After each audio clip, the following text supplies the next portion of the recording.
As you can see by the title, this video is, I didn't expect it to make or create in a very short period of time. This is something that I feared the day that would come. My dog Royce passed away last Sunday. Today is now Tuesday, February 20th. He passed away last February 18th due to aspiration pneumonia. He was really young, barely 3 years old. He was gonna turn 4 this May. If you guys have been following me, I don't really upload that much since, you know, I don't really have a much interesting life for you guys to enjoy. But whenever he came into my life, that kind of changed. That was my best friend. Like,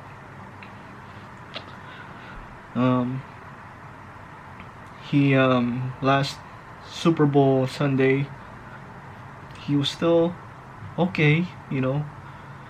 He was still had energy. You know, when Super Bowl ended, you know, I was screaming, he was barking with me. Following Monday, he just seemed a little off. Day after Super Bowl, for some reason he can't bark. As you French Bulldog or just Bulldog owners in general, you guys know that they have a problem with their breathing. So I thought, you know, it was just kind of like a mild, maybe he accidentally just ate something, you know. And then the next day, 2 days after the Super Bowl, you know, he had just heavy breathing. And you know, I was really concerned, so I took him to the vet. Emergency hospital. They said, you know, they gave us some meds. We actually took him home the same day, same night. You know, I was giving him his meds, but he just had this heavy breathing with him. And you know, continued on. I scheduled an appointment for his primary vet in San Francisco, and that was it's an hour drive from where we live. We live in San Jose, so his primary vet is over by San Francisco, since they have a Bulldog specialist there. That's the only place I take him.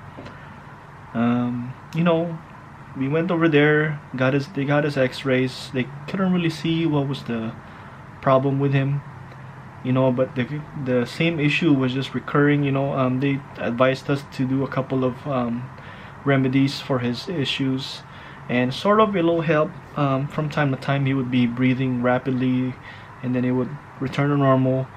And just at night, it just really bothered me, because he can't just stay still. He had to keep on moving. And then Thursday and Friday, he was at home. You know, he was continuing his meds.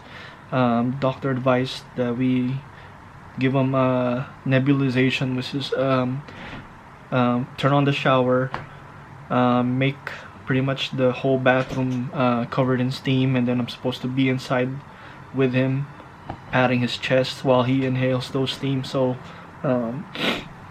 he, you know, his pneumonia could be a little better. So, you know, that's one of the recommendations. You know, he it was a little bit, he was trying, he was drinking a lot of water and stuff, but just in the past he had trouble in the car rides. He's not really comfortable getting into the car, especially in long car rides. But you know, I had to take him to the vet on Saturday.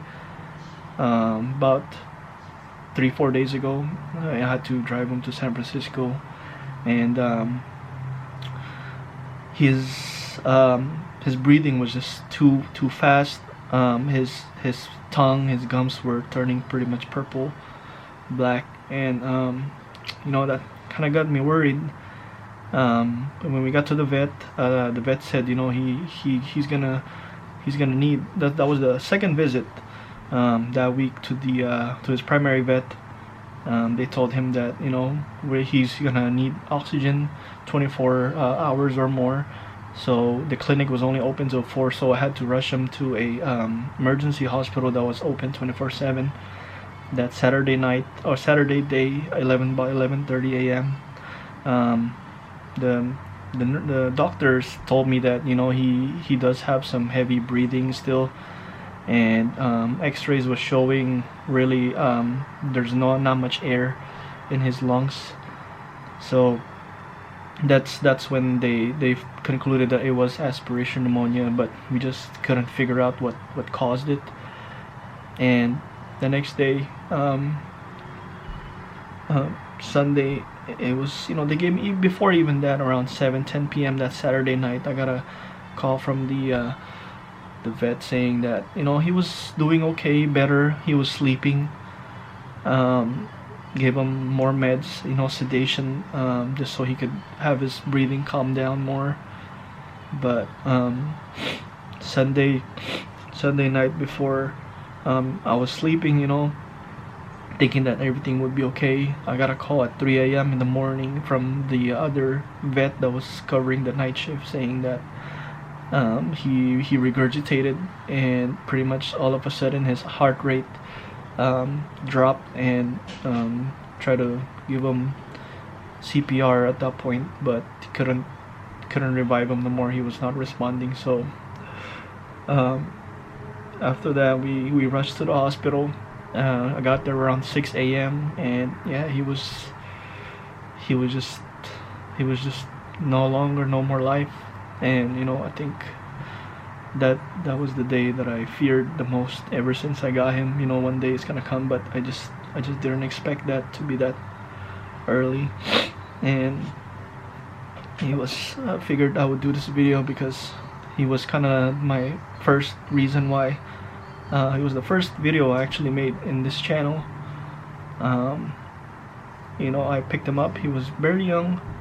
My parents didn't even liked the idea of having a dog because it's just the trouble, but in time they kind of liked him, and got close. He was just the best dog I've ever had. That was the first pet I've had, so kind of hit hard. I drove all the way to San Diego, coming from the Bay Area, to pick him up from a breeder over there. Took him back home. Yeah, he was just the sweetest boy. Whenever I'm on stream, he would just chill in his bed. Whenever I'm done streaming and it's time to go to bed, I'm just laying down in my bed. He would literally try to wake me up and go beside me. And yeah, he was just all you needed. A very loving dog.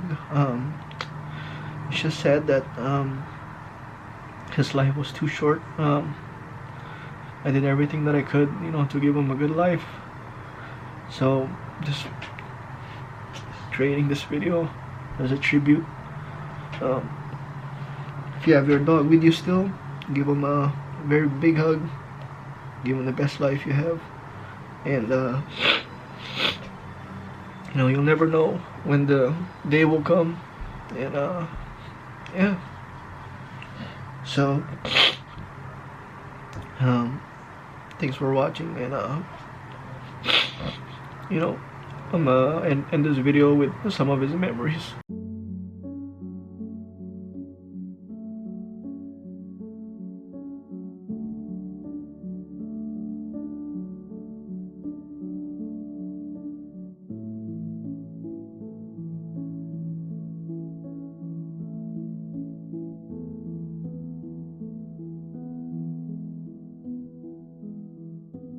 Merry Christmas!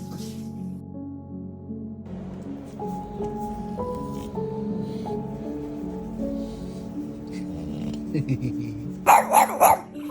birthday!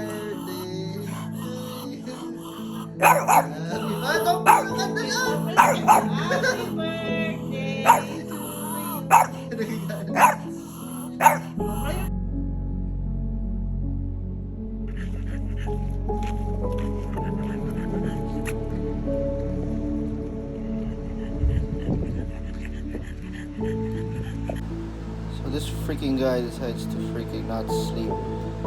Can you go back to your crate, please? I already fucking brought the crate here, so you stop crying. Can you go there, please?